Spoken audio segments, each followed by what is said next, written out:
ગણપતભાઈ,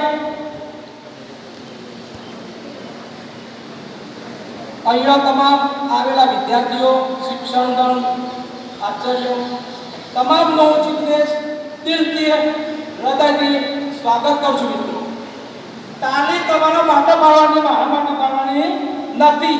તમે જેટલી તાળી પાડો એટલા તમારા શરીરના બધા અવયવો કામ કરતા થઈ જશે. તાળી પાડો.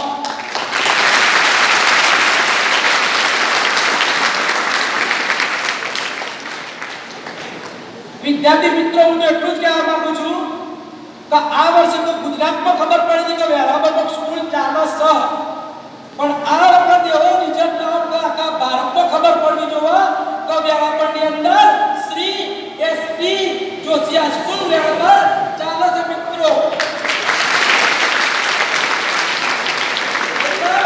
થોડી મહેનત કરો, થોડું ધ્યાન રાખો, થોડું શિક્ષકો ધ્યાન રાખો, થોડું તમે ધ્યાન રાખો, થોડું તમારા મા બાપ ધ્યાન રાખો, અને ખોટી પ્રવૃત્તિથી દૂર રહો, વ્યસનથી દૂર રહો.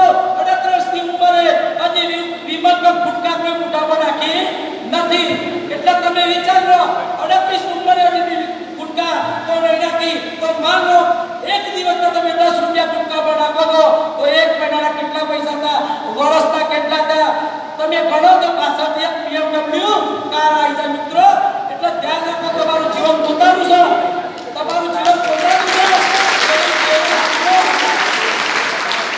મિત્રો, તમારું જીવન પોતાનું છે, એટલે તમારું જીવન તમે પોતે સુધારજો, બાકી પાડોશવાળો કહેવા આવશે નહીં. એટલે એક જ હું કહેવા માંગુ છું કે અબ્દુલ કલામ, એપીજે અબ્દુલ કલામ એક તમારા જેવા બાળક હતા, અંડીઓ રમતા પહેલા હું રમતા, લખોટીઓ રમતા, પણ જ્યારે દેશની વાત કરીએ તો એપીજે અબ્દુલ કલામ પૂરા વિશ્વની અંદર આજે નામ છે. એટલે બધું